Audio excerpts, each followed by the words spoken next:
கர்த்தர் நல்லவராமே. எல்லாம் சௌக்கியமா இருக்கீங்களா? ஓகே, ரொம்ப சந்தோஷம். சரி, இன்னைக்கு கடவுளோட வார்த்தைக்கு நம்ம கேட்க இருக்கிறோம். போன ஒரு விஷயத்தோட முடிச்சேன். என்ன விஷயம் சொல்லுங்க பார்க்கலாம். ஆசீர்வாதம்னா என்ன, ஆசீர்வாதம்னா என்ன அப்படின்னு சொல்லி முடிச்சேன். அதோட என்ன செஞ்சேன், முடிச்சேன்.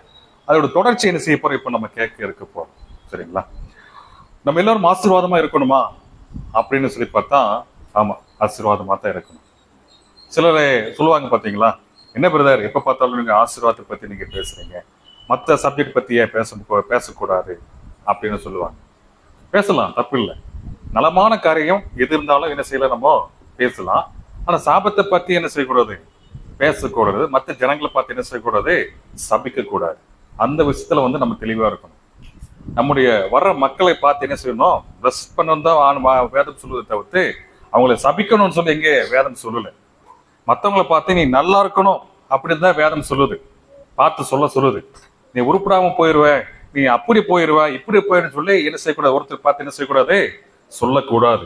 வேதம் சொல்லுகிறது. ஒரு வீட்டுக்கு போனா அந்த வீட்டுக்கு என்ன பண்ணுங்க, சமாதானத்தை சொல்லுங்கன்னு தான் சொல்லுது. சமாதானத்துக்கு ஏதுவான காரியத்தை என்ன பண்ணுங்க, பேசுங்கன்னு தான் சொல்லுது. ஆனா நிறைய பேர் என்ன சொல்றாங்கன்னா, என்ன பிரதர் இப்படி பேசுறீங்க, அவங்க எவ்வளவு தப்பு பண்றாங்க தெரியுமா, எவ்வளவு அநியாயம் பண்றாங்க தெரியுமா, அவங்கள பார்த்து இப்படி சொல்றீங்க அப்படின்னு சொல்லி கேட்கிறாங்க. சரி, வேதம் என்ன சொல்லுது அப்படின்னு சொல்லி என்ன செய்யலாம், நம்ம கிளியரா நம்ம என்ன செய்ய போறோம், இன்னைக்கு பார்க்க போறோம். ஆசீர்வாதத்தை பற்றி விளக்கத்தை இன்னைக்கு என்ன செய்ய போறோம், நம்ம கொடுக்க போறோம். 1 பேதுரு 3:9 சொல்லப்பட்டிருக்கிறது. 1 பேதுரு 3:9, நீங்கள் ஆசீர்வாதத்தை சுதந்தரித்துக் கொள்ளும்படி அழைக்கப்பட்டவர்கள் என்று அறிந்து ஆசீர்வதிங்கள்.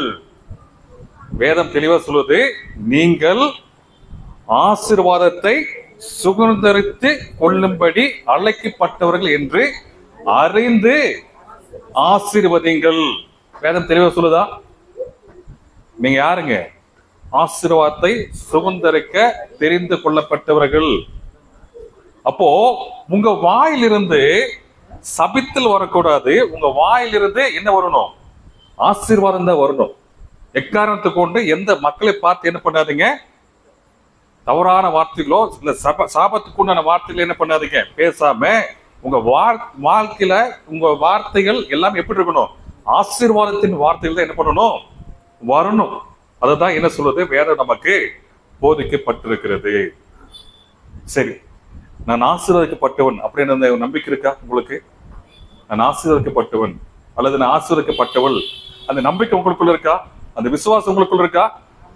சரி, ஆசீர்வதிக்கப்பட்டவன் அப்படின்னு சொல்ல மாட்டேன், கை தூக்குங்க. ஆமா, சோ நீங்கெல்லாம் யாருங்க? ஆசீர்வதிக்கப்பட்டவர்கள், தேவனால் தெரிந்து கொள்ளப்பட்டவர்கள் என்றுதான் என்ன செய்யுது, வேதம் சொல்லுது. சரி, பணம், காசு, வீடு, காரு, இது ஆசீர்வாதமா? கவனிங்க, பணம் ஆசீர்வாதமா? பணம்ங்கிறது ஆசீர்வாதமா? இல்ல நல்ல வீடு ஆசீர்வாதமா? சொல்லுங்க. பணம் அது சாபமாங்க? இல்ல வீடு சாபமா? இல்ல நல்ல ஒரு கார்ல போறீங்க, அது என்ன சாபமா? ஆசீர்வாதம் தானே. கவனிங்க, நல்லா மறுபடியும் சொல்றேன். பணம், வீடு, இல்ல மற்ற நல்ல பொருட்கள், இதெல்லாம் என்னங்க, சாபமா ஆசீர்வாதமா? ஆசீர்வாதம். Right, okay. நான் இது ஆசீர்வாதம் அப்படின்னு நான் சொல்ல மாட்டேன். நான் இப்படி சொல்லுவேன். எப்படி சொல்லுவேன்னா, ஆசீர்வாதத்தின் விளைவு, ஆசீர்வாதத்தின் பலன். பணம் ஆசீர்வாதம் கிடையாது, வீடு ஆசீர்வாதம் கிடையாது, கார் ஆசீர்வாதம் கிடையாது. ஆசீர்வாதத்தின் விளைவுகள், ஆசீர்வாதத்தின் விளைவுகள் தான் இது. என்னது, இந்த பணம், பொருள், இதெல்லாம் என்ன பண்றது, நமக்கு கிடைக்குது. பாருங்க, இது நமக்கு நல்ல தெளிவா நம்ம தெரிஞ்சுக்கணும். ஆசீர்வாதத்தை பத்தி என்ன தெளிவான ஒரு பார்வை நமக்கு இருக்கணும். இப்ப பணம் இருக்கு, பொருள் இருக்கு, எல்லாம் நன்மைகள் இருக்கு. இதெல்லாம் என்னன்னு பாத்தீங்கன்னா ஆசீர்வாதத்தின் விளைவு. சரி, ஆதியாகமம் 1ஆம் அதிகாரம் 28ஆம் வசனத்தை பாருங்க. ஏன் தேவன் மனிதனை பார்த்து ஆசீர்வதித்தார்? ஏன் ஆசீர்வதிச்சாரு? பின்பு தேவன் வாசிங்க.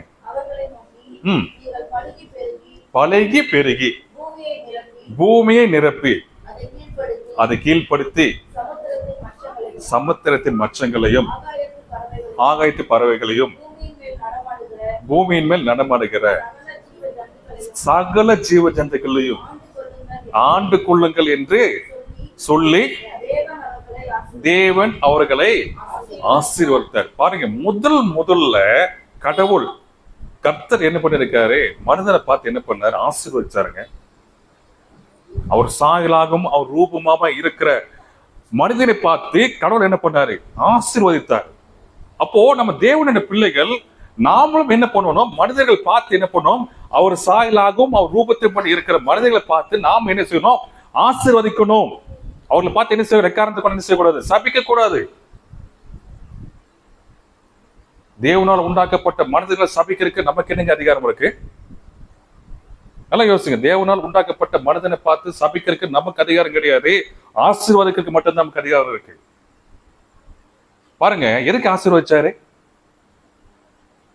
உலகத்தை என்ன செய்யணும், ஆண்டு கொள்ளணும். நீங்க பழகி பெருகி என்ன பண்ணணும், பூமி என்ன பண்ணணும், நிரப்பணும். உலகம் முழுவதும் என்ன செய்யணும், நீங்க என்ன செய்ய, ஆண்டு கொள்ளணும். இல்ல 10 ரூபாய் கொடுத்து நீ ஆளுகை செய்யணும் கொடுக்கல, உலகம் முழுவதும் என்ன செய்யணும், ஆளுகை செய்யணும். எல்லாத்தையும் நீ என்ன செய்யணும், ஆண்டு கொள்ளணும். சகல நாட்டு மரங்கள் இருக்கு, காட்டு மரங்கள் இருக்கு, மனிதர்கள் இருக்காங்க, எல்லாமே இருக்கு. எல்லாத்தையும் நீ என்ன செய்யணும், ஆளுகை செய்யணும். அதுக்கு வேண்டிய வல்லமை உனக்கு வேணும். அந்த வல்லமை தான் ஆசீர்வாதம். எல்லாத்தையும் மேனேஜ் பண்ணணும். பாருங்க, எல்லாத்தையும் அது திறன்பட நமக்கு நம்ம என்ன செய்யணும், செய்யணும். எல்லாத்தையும் என்ன செய்யணும், நம்ம அதை நிர்வாகம் பண்ணணும். அதுக்கு வேண்டிய ஆற்றல், அதுக்கு வேண்டிய சக்தி, அதுக்குண்டான வல்லமை, இதுக்கு பேர் தான் ஆசீர்வாதம். அந்த ஆசீர்வாதம் ஒரு மனுஷன் மேல வந்துச்சுன்னா என்ன செய்ய முடியும், இந்த உலகத்தை என்ன செய்ய முடியும், சரியான விதத்துல சரியான பாதையில் என்ன செய்ய முடியும், வழி நடத்த முடியும். இருக்கீங்களா? ஆசீர்வாதத்துக்கு தான் டெபினிஷன். பணம் பொருள் இல்லை. நாங்களும் பணம் பொருள் ஆசீர்வாதம் சொல்லி டீச் பண்ணல. ஆசீர்வாதம்ங்கிறது என்ன? ஆசீர்வாதம்ங்கிறது என்ன? எல்லா ஒட்டுமொத்த நன்மைகள் நிறைந்த ஒரு சக்தி, இல்லாட்டி ஒரு பேலன், இல்லாட்டி தேவனுடைய கிருபை, இப்படிப்பட்ட வார்த்தைகள் என்ன செய்யலாம், பயன்படுத்தலாம். இதெல்லாம் என்ன பண்ணுது, நமக்கு எது வேணுமோ அதெல்லாம் என்ன பண்ணுது, கொண்டு வருது. அந்த ஆசீர்வாதம் என்ன பண்ணுது, இதெல்லாம் என்ன பண்ணுது, நமக்கு கொண்டு வருதுங்க. அநேகர் என்ன சொல்றாங்க, பணம் பொருள் ஆசீர்வாதம் சொல்றாங்க. இல்லைங்க, பணம் பொருளை கொண்டு வரது ஒரு வல்லமை இருக்கு பாருங்க, அதுதான் ஆசீர்வாதம். பணம் பொருள் கொண்டு வர ஒரு சக்தி இருக்கு பாத்தீங்களா, அதுதான் ஆசீர்வாதம். தேவ பலன், தேவ கிருபை, அப்புறம் சக்தி, இது மாதிரி வார்த்தைகள் என்ன பண்ணலாம், சொல்லலாம். உண்மையை புரியுற மாதிரி சொன்னோம்னா, கர்த்தரின் ஆசீர்வாதமே ஐஸ்வர்யத்தை வரும், அதோட கூட வேதனை கூட்டார். நீதிமொழி 10:22 தானே, வாசிங்க.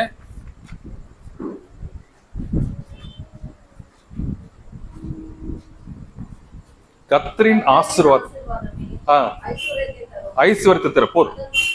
கர்த்தரின் ஆசீர்வாதமே ஐஸ்வர்யத்தை தரும். ஆசீர்வாதம் தான் என்ன பண்ணுது, ஐஸ்வர்யத்தை கொண்டு வருது. கவனிங்க, ஆசீர்வாதம் தான் என்ன பண்ணுது, ஐஸ்வர்யத்தை என்ன பண்ணுது, கொண்டு வருது. ஆசீர்வாதம் என்னது, அவருடைய ஈவு, அதோட வல்லமை. அந்த வல்லமை தான் என்ன பண்ணுது, கடவுளால் தெரிந்து கொள்ளப்பட்ட நாம் நம் ஆசீர்வாதத்தை பெற்றுக்கொள்ளும் பொழுது அந்த ஆசீர்வாதமானது என்ன பண்ணுது, நமக்கு வேண்டிய ஐஸ்வர்யத்தையும் சுகத்தையும் பலத்தையும் ஆரோக்கியத்தையும் ஒட்டுமொத்த நல்வாழ்வையும் என்ன பண்ணுது, நமக்கு அந்த ஆசீர்வாதம் கொடுக்கிறது. ஆசீர்வாதம்னா இதுதான், இதை புரிஞ்சுக்கணும், இதுக்கு தெளிவா நமக்கு சொல்லணும். சரி, இதெல்லாம் என்னங்க, இப்போ நம்ம நல்லா இருக்கிறோம், ஒரு நல்ல பணம் இருக்கு, நல்ல வீடு இருக்கு, கார் இருக்கு, இதெல்லாம் என்னங்க, ஆசீர்வாதம் கொண்டு வந்தது. ஆசீர்வாதம் கொண்டு வந்தது. இதெல்லாம் என்ன பாத்தீங்கன்னா, ஆசீர்வாதங்கள் குட்டி போட்ட பிள்ளைகள், ஆசீர்வாதத்தின் விளைவு. உன்னை புரிய மாதிரி சொல்றேன். இப்ப காத்து அடிக்குதுங்க, இப்போ காத்து பார்க்க முடியுமா? காத்து பார்க்க முடியாது. இப்ப காத்து எப்படி இருக்கும், கண்டிப்பா பார்க்க முடியாது. அப்ப காத்து அடிக்கிறது எப்படி நம்ம ஃபீல் பண்றோம்? மரங்கள் அசையுது, ரோட்ல குப்பை என்ன பண்ணுது, பறக்குது, அது பார்க்குது. அந்த விளைவு அந்த காற்றின் விளைவை பார்த்து என்ன சொல்றோம், காத்து அடிக்குது அப்படின்னு சொல்றோம். சில நேரத்தில் இந்த காத்து வந்து நம்ம மேல படுறப்போ, பீச் சைடுல உட்காந்து பாருங்க, பீச் சைடு இன்னும் ஒரு சில இடத்துல போறப்போ காத்து அப்படியே நம்ம தள்ளும். அந்த அதை வச்சுதான் நம்ம என்ன பண்றோம், காத்து அடிக்குது அப்படின்னு சொல்லி என்ன பண்றோம், பார்க்கிறோம். இந்த புயல் டயத்துல எல்லாம் பாக்குறப்ப என்ன வருது, பெரிய புயல் காற்று அடிக்குது, சூறாவளி காற்று அடிக்குது, அப்படிதானே? சில நேரத்துல தென்றல் காற்றும் அடிக்குது. அப்போ காத்து நம்ம என்ன செய்ய முடியாது, நம்ம பார்க்க முடியாது. அதோட விளைவுகளை என்ன பண்றோம், நம்ம உணர முடியுது, பார்க்க முடியுது. மரங்கள் அசையுது, நம்ம மேல படுறப்ப அதை என்ன செய்ய முடியுது, காத்து அடிக்குது அப்படின்னு சொல்லி ஃபீல் பண்ண முடியுது.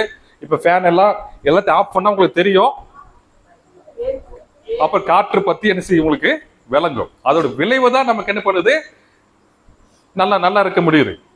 அது மாதிரிதான் ஆசீர்வாதம். ஆசீர்வாதம்ங்கிறது ஒரு வல்லமை. அந்த வல்லமை நமக்கு என்ன பண்ணுது, எல்லாவற்றையும் நமக்கு என்ன பண்ணுது, பெற்றுக் கொடுக்கிறது. சரி, இன்னொரு உதாரணத்தை நான் சொல்றேன், உனக்கு புரியும். எலக்ட்ரிசிட்டி இருக்கு, என்ன இருக்கு, எலக்ட்ரிசிட்டி இருக்கு. அந்த எலக்ட்ரிசிட்டி வச்சு நீங்க என்ன பண்ணலாம், ஃபேன் போடலாம், ஏசி போடலாம், லைட் போடலாம், ரெஃப்ரிஜரேட்டர் வச்சுக்கலாம், அப்புறம் வாஷிங் மிஷின் போட்டுக்கலாம். ஆனா கரண்ட் எங்க பார்த்திருக்கீங்களா, கரண்ட் எங்க பார்த்திருக்கீங்க? சரி, இங்கெல்லாம் நிறைய பக்கம் நிறைய லைன் போயிட்டு இருக்கு, பார்க்க முடியுதா? அதுக்கு ஒரு வல்லமை இல்லைங்க அப்படின்னு சொல்லி கை வச்சு பாருங்களேன். அது ஒண்ணு, சும்மா ஒரு ஒயர் ஏதோ போயிட்டு இருக்கு, சும்மா தொங்கிட்டு இருக்கு, கை வச்சு பாருங்களேன், என்ன ஆகும், சாக்கடிக்கும். அப்போ ஆசீர்வாதம்ங்கிறது ஒரு வல்லமைங்க. ஆசீர்வாதம்ங்கிறது ஒரு வல்லமை. கர்த்தருடைய ஆசீர்வாதம் ஐஸ்வர்யத்தை தரும் பாருங்க, கொண்டு வந்து தரும் பாருங்க. அது மாதிரி ஆசீர்வாதம் என்பது உங்களுக்கு சுகத்தையும் பலத்தையும் ஆரோக்கியத்தையும் சமாதானத்தையும் நீடிய வாழ்வையும் உங்களுக்கு என்ன செய்யும், கொண்டு வரும். இப்ப சொல்லுங்க, இது ஆசீர்வாதம் தப்பா? நான் கேட்கிறேன், இதன் ஆசீர்வாதம் தப்பா? எப்ப பார்த்தா ஆசீர்வாதம் பத்தி பேசுறீங்களா கேட்கறாங்களே, அவங்களுக்கு நான் சொல்றேன், இதன் ஆசீர்வாதம் தப்பா? அப்படின்னா ஒண்ணு இல்லாம வாழணுமா, தரித்திரத்துல நம்ம இருக்கணுமா, இல்ல பிச்சைக்காரத்தனமா என்ன செய்யணும் இருக்கணுமா, பிள்ளைகளுக்கு பீஸ் கட்டாம நரோட்டில் நிக்கணுமா, நல்ல வீட்டுல இருக்கிறத இல்லாம ஒரு வாடகை வீட்டுல கஷ்டப்பட்டுட்டு இங்க எங்க சுத்திட்டு கிடக்கணுமா? சொல்லுங்க. வயசான காலத்துல அப்பா அம்மாக்கு ஒரு நல்ல ஒரு ரூம் கொடுக்க முடியாம, நல்ல ஒரு ட்ரீட்மெண்ட் பார்க்க முடியாம, மெடிசனுக்கு ஒரு செலவு பண்ண முடியாம கஷ்டப்படுறது ஆசீர்வாதம்? சொல்லுங்களேன், இதே ஆசீர்வாதம்? இதெல்லாம் சாபங்க. இதுல இருந்து இருந்தா என்ன செய்யணும், நம்ம வெளியே வரணும். ஏன்? நம் ஆசீர்வாதத்தை சுதந்திரிக்க அழைக்கப்பட்டவர்கள், நம் ஆசீர்வாதத்தை சுதந்திரிக்க நாம் அழைக்கப்பட்டவர்கள் என்று அறிந்து நம்ம என்ன பண்ணணும், ஆசீர்வதிக்கணும். நாமளும் என்ன பண்ணணும், ஆசீர்வாதத்தை என்ன பண்ணணும், சுதந்திரிக்கணும். ஆசீர்வாதத்தை என்ன பண்ணணும், சுதந்திரிக்கணும். பாருங்க, எபேசியர்ல சொல்லியிருக்காங்க. என்கிட்ட ஒருத்தர் பேசிட்டு இருந்தார். எபேசியர்ல 1ஆம் அதிகாரத்துல போங்க. எபேசியர் 1ஆம் அதிகாரம் 1:3 வாசிக்கிறீங்களா? 1:3. நம்முடைய கர்த்தராகிய இயேசு கிறிஸ்துவின் பிதாவாகிய தேவனுக்கு ஸ்தோத்திரம். அவர் கிறிஸ்துவுக்குள் உன்னதங்களிலே ஆவிக்குரிய சகல ஆசீர்வாதங்களினாலும் நம்மை ஆசீர்வதித்திருக்கிறார். ஆவிக்குரிய சகல ஆசீர்வாதங்களாலும் நம்மை ஆசீர்வதித்திருக்கிறார். ஆல்ரெடி ஏற்கனவே என்ன பண்ணிட்டாரு, ஆசீர்வதிச்சிட்டாரு. ஆல்ரெடி என்ன பண்ணிட்டாரு, ஆசீர்வதிச்சிட்டாரு. சிலர் சொல்றது என்னன்னா, ஆவிக்குரியத்துல தானே ஆசீர்வதிக்கப்பட்டிருக்கு.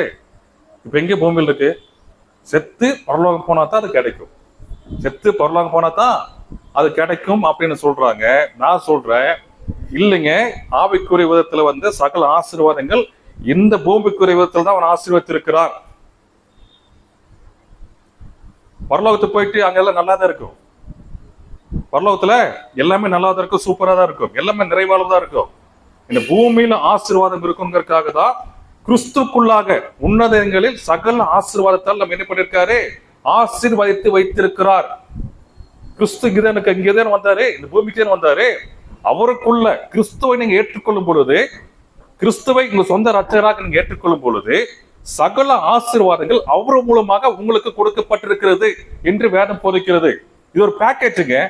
நீங்க இயேசு கிறிஸ்து ஏற்றுக்கொண்டீங்க வச்சுங்களேன், நீங்க இயேசு கிறிஸ்து ஏற்றுக்கொண்டீங்க வச்சுக்கோங்களேன், இதெல்லாம் கிடைக்கும், தானாவே கிடைக்கும். இதெல்லாம் என்ன பண்ணுங்க, தானாவே உங்களுக்கு கிடைக்கும். பாருங்க, இந்த நியூ இயர்ல எல்லாம் பாக்குறப்போ ஒரு பொருள் வாங்கினா இதெல்லாம் ஃப்ரீன்னு சொல்லி வரும். ஒரு பொருள் வாங்கினா இதெல்லாம் ஃப்ரீ. ஒரு ஏசி வாங்குறீங்களா, ஃப்ரீ. உன்னை கூட அந்த பொருள், இந்த பொருள், அந்த ஸ்டவ், இந்த ஸ்டவ் எல்லாம் என்ன பண்றாங்க, ஃப்ரீயா தரேன்னு சொல்லுவாங்க. இது ஒரு பேக்கேஜ் மாதிரி. எல்லாமே இயேசு கிறிஸ்து ஏற்றுக்கொண்டீங்கன்னா அந்த மெயினான விஷயத்தை வந்து நம்ம பண்ணிட்டு பண்ணா இதெல்லாம் என்ன பண்ணுது, கூட வருது. நிறைய பேர் சொல்றாங்க இது வந்து ஆவிக்குரிய இதுல இருக்கு, அது இப்ப இல்ல அப்படின்னு சொல்றாங்க. அதுக்கு அடுத்து வாசிங்க 4ஆம் வசனம்.